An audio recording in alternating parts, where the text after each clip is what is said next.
Hi, my name is Royletta Romaine. I am the owner of Healing by the Forkful. I'm a registered and licensed dietitian and a certified LEAP therapist from Boston, Mass. LEAP stands for Lifestyle Eating and Performance. I help my clients reduce or stop symptoms of inflammation, fibromyalgia, irritable bowel syndrome, and migraines with food, not medication. You can find me on Instagram at Healing by the Forkful, or you can email me at healingbytheforkfulrd@gmail.com. My mini podcasts are short and to the point. 3 times a month, I will bring you a new person that has been helped by what I call a personalized anti inflammation blueprint. So please send me an email if you have questions or would like to be on the podcast. My hope is to reach as many people and help as many people as I can. So, welcome to Healing by the Forkful. Let's get started. So, we have Elizabeth back with us, and this time we're going to do a little switch. Um, Elizabeth has actually been through the protocol, and I want to talk to her a little bit about the changes that she's made because of LEAP and how she found it and all of those things. So, Elizabeth, do you want to introduce yourself? Sure. Thank you, Royletta. My name is Elizabeth Yarnell. I am a traditional naturopath and a certified LEAP therapist. I have been working in my online clinic called the Inflammation Academy since 2011 and helping people design and implement customized anti-inflammatory lives and diets. My focus is on multiple sclerosis and autoimmune conditions, but I work with lots of people. And I have a book coming out that I don't want to forget to talk about, which is called The Multiple Sclerosis Inflammation Connection: From Life Sentence to Life Solution. Wow, that's going to be awesome. It's going to be so cool. So, like I said, you were and continue to follow the protocol. What were your symptoms and diagnoses? So in 1999, I went to sleep one night, normal, just as usual, and I awoke the next morning blind in my right eye.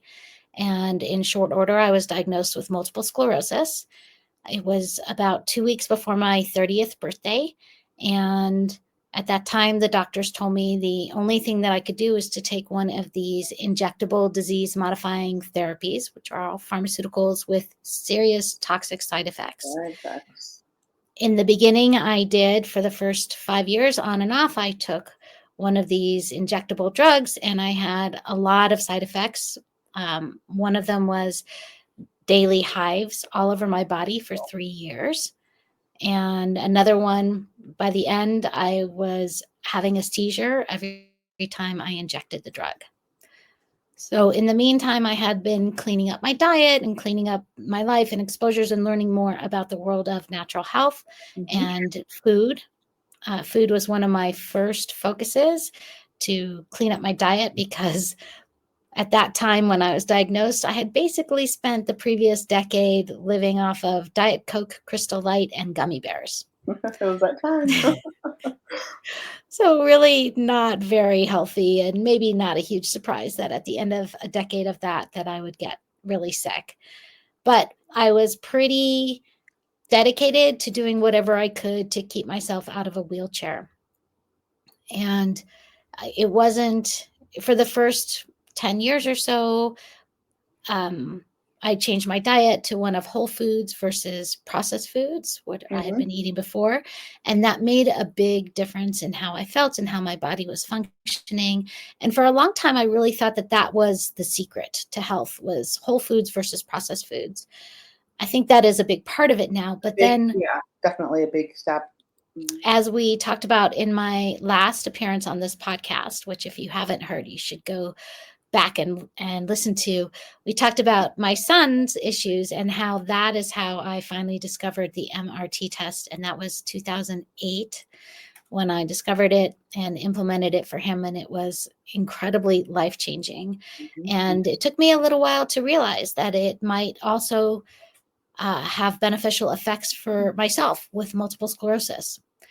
And then once I did it for myself, that was quite obvious that there was a lot of things that I was unknowingly eating, even though they were whole foods and maybe organic foods, that were still causing inflammation in my body. Right, right. So, what were some of those foods? Just because I want to remind people that you were eating whole foods, you were eating healthy foods, but they were still causing some issues. And then, what were some of your symptoms with MS that kind of resolved? So, most, if not all, symptoms that are negative in the body are due to inflammation. And because I have multiple sclerosis, that means that my symptoms of inflammation will usually manifest in maybe typical MS symptoms. So, for instance, one of the foods that I was eating all the time because I felt was very healthy for me was lettuce. I would make a huge, big salad, and I love lettuce. And when I did the MRT test, I found out that lettuce was actually quite inflammatory for me. And once I started into my LEAP diet and removed lettuce and other things, I could see very clearly that when I did eat lettuce, that I would have MS symptoms. And for me, lettuce makes me very wobbly on my feet and makes me fall down. And it's crazy because lettuce is primarily water.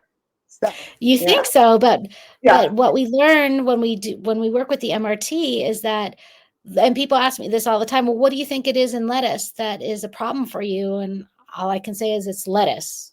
yeah, yeah. Again, we're not parsing pieces of or elements in different foods. We're looking at the whole food when we do the MRT test.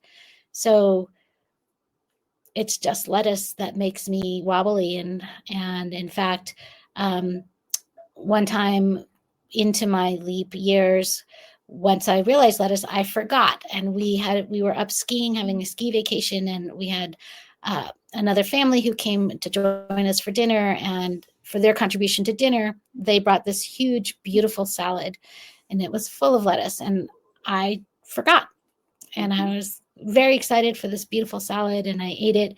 And the next morning, even though I had spent the previous 4 days skiing and having no problems at all over the ski mountain, and this time I got up and I got off the first chairlift and I skied about 20 feet and I fell down, and then I could not get up.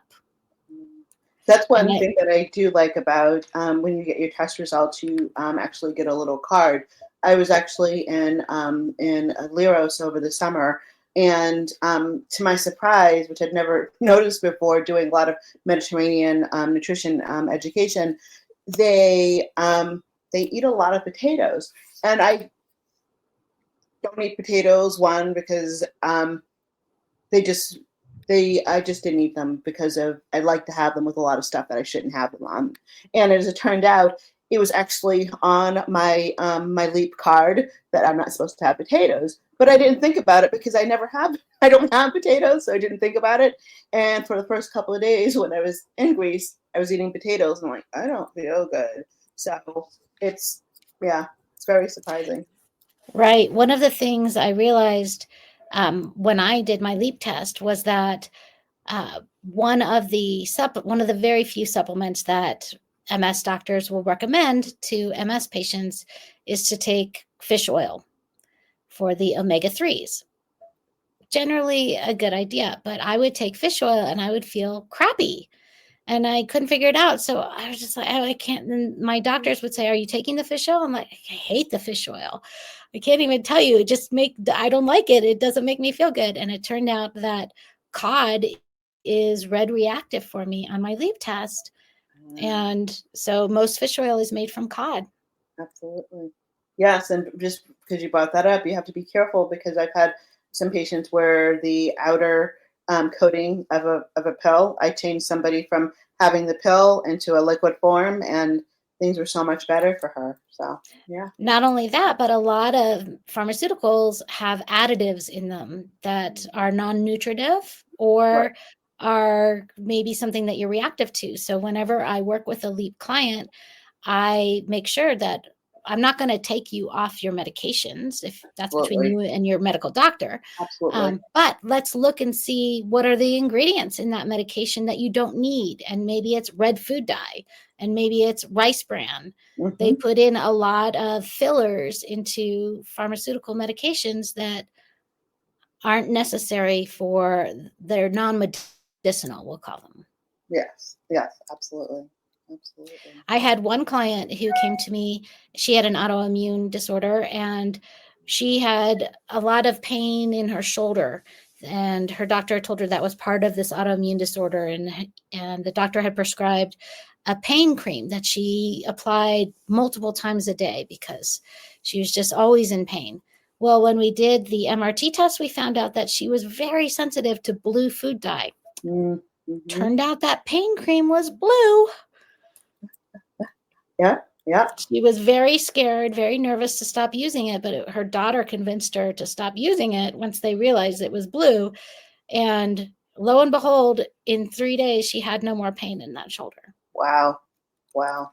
That's just amazing. Absolutely amazing. So, before you tried LEAP, what were you doing to try to decrease your symptoms other than that medication that they were giving you? What else were you? Well, I stopped that medication Mhm. in the first 5 years because it was just awful. But I had changed my diet to a whole foods based diet versus processed foods. So that was really the key thing that I was doing. And also, I was working on cleaning out my environment, getting rid of artificial fragrances like in my laundry detergent and my dryer, getting rid of dryer sheets, which are absolutely evil. Nobody should be using dryer sheets. Um, Things like that, just learning about where I was being exposed to toxins in my environment Mhm. that could be adding to the triggers of MS inflammation. Right, right, right, right. So, how long did it take before you felt relief? Once I started the LEAP diet, Mhm. typically, so some people feel relief in the first week. That was my That is not uncommon. You felt relief in the first week, right? Well, Yes, I did. I did. so that's not uncommon, but if it's not within the first week, it's definitely within the first 2 weeks when people start to feel relief. And I tell them, you'll start to feel better, and you will just keep feeling better and better and better the longer you stay on the LEAP diet. And I look at the LEAP diet, this is not a short-term No, fix. no, This it's is not not. something you're going to be on for 6 weeks and then you're going to go back to eating what you used to eat. You're going to Right. learn a whole new way of eating that actually works with your body. And your diet will expand as you go forward, but you'll never go back to what you were eating before, the way Absolutely. you were eating before. Absolutely. But again, I work really, really hard with my clients. I spend a lot of time with them creating alternative versions of their favorite foods that are Yes. safe for them. So we Yes. create alternative versions of, say, pizza, things like that, which was really important to me as I was working with my son and we were going through LEAP, that I didn't want him to feel like, oh, he couldn't go to a pizza party with his friends, or he, like in his elementary school classroom, the teacher had like a snack cabinet and sometimes she would hand out snacks to the kids.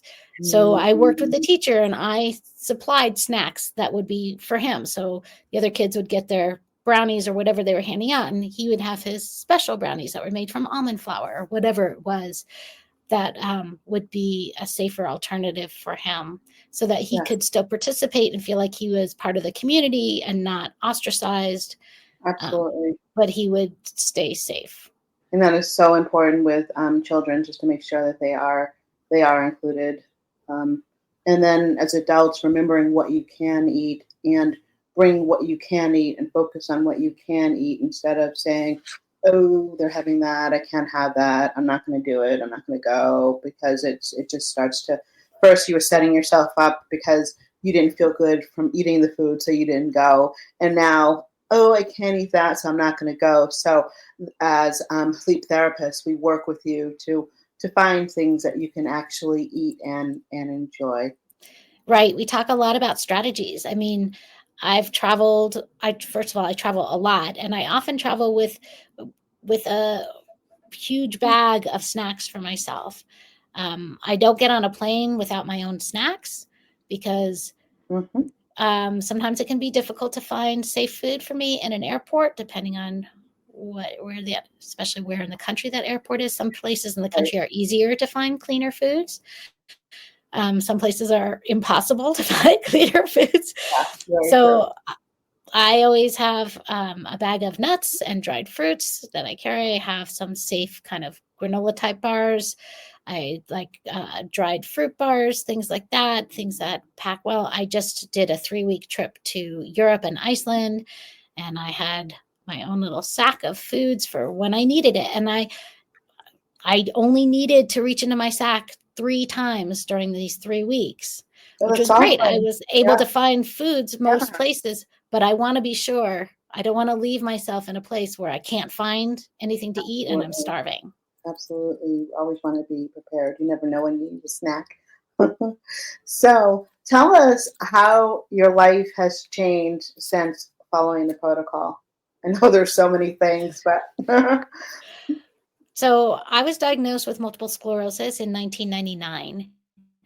That's when I learned that 80% of MS patients experience significant disability within 10 years of diagnosis. Wow. So I am now 25 years past diagnosis. I don't have any significant disabilities. None. If you met me, you wouldn't notice anything different about me. Maybe I don't walk as far as you might want to walk. I don't like to do 17,000 steps a day. I can, but I have to, but I don't like to. But that's my overarching goal, is to stay healthy and not disabled for the rest of my life as much as I can. And with my diagnosis, that is not typical. Awesome. Now, as we mentioned, we never recommend going off of medications without your doctor. We are not your doctors. So this is Elizabeth's personal journey. But what did the doctor say once you told them that you had done this sleep therapy protocol? All of my MS doctors have said, oh, well, it's great to eat a healthy diet, but we don't know what that is, and it's not going to change how your disease manifests at all. That's pretty much what they all say. That's all they say. They say you must stay on a drug, because even though the drugs have very low efficacy rates of 30% or less of success for slowing the progression of the disease, they don't know anything else. That's all they have to offer. So I don't like to diss my doctors, because they're doing their best with what's in their toolkits. But the only things that they have in their toolkits are pharmaceutical medications or surgeries. That's all they're taught in medical school. Right. They're not taught about healing. They're not taught about eating. No, they don't. My mom worked at a medical school, and basically they only had about 2 or 3 weeks of nutrition. So it is really important that the doctors and nutrition professionals work together to find solutions, personalized solutions for their patients. And again, never stop taking medications or doing what your doctor. I'm not a doctor. I am a dietitian. So just got to make that clear again. I think the most important thing that you just mentioned is personalized.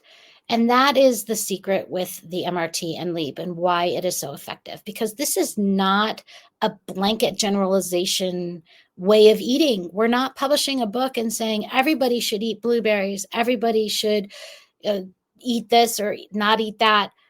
And what we see as LEAP therapists when we do all of this testing with all of our clients is that each person is absolutely unique, and their dietary needs and reactivities are completely unique to them.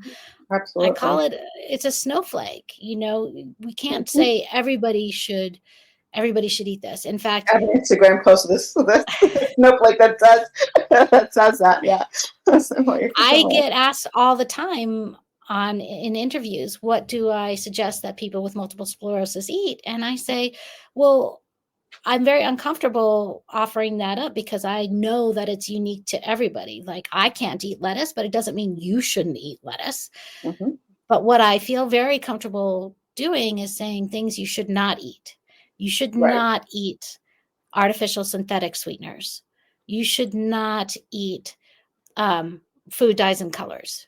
You should not eat artificial fragrances. And these are things that are rampant in our food supply. They're everywhere. And there's a lot of additives and chemicals that are added for preservatives, antibacterial, all sorts of things that can be reactive for people. They're not food based.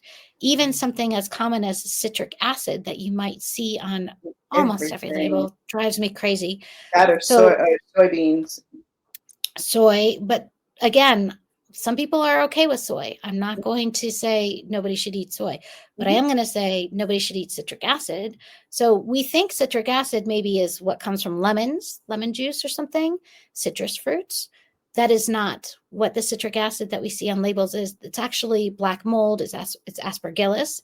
And a lot of people are reactive to citric acid. And if you start reading labels, which you absolutely should start reading labels, you'll see citric acid everywhere. It's unbelievable. Absolutely. And you also have to continue to check food labels, even if it's a food that you consistently eat, because they're always looking for less expensive fillers. So you might be Yep. able to eat something this month, but not next month. So you need to make sure that you are looking at the labels. Very good That's point. exactly. So for many years, I loved these spelt tortillas that Rudy's Organic Bakery would make. And they were awesome. And for me on my MRT, spelt is safe, whereas wheat is not. So spelt is a grain and an ancient grain that is related to wheat, but is much cleaner than our wheat in our world. And I'm safe with spelt. So I would love these spelt tortillas were a staple in my life.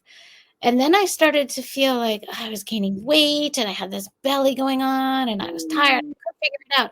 And finally, one day I looked at my spelt tortillas. I pulled it out and looked at the wrapper. They put wheat in there. They didn't put, there was no message on the label. By the way, this now has wheat in it. No, that's horrible. It's just, yeah. Which makes me want to bring up too the fact that just because something says it's gluten-free doesn't mean that it's necessarily for The you. gluten-free apples are my favorite. I love when you walk into a market and they're just like gluten-free apples, and you're like, great, because they never had gluten unless you did something to them. So yeah. Right. But beyond that, if you're like, oh, well, these cookies are gluten-free or this bread is gluten-free, well, what we learn when we go through the MRT and LEAP was we really need to look at what is in there now that it's gluten-free. Okay, well, so Right. it doesn't have wheat, but what else does it have? And often it has xanthan gums or other gums that a lot of people are reactive to, that we don't even test on the MRT, unfortunately, but it doesn't kind of matter. I try to just avoid all the gums whenever possible.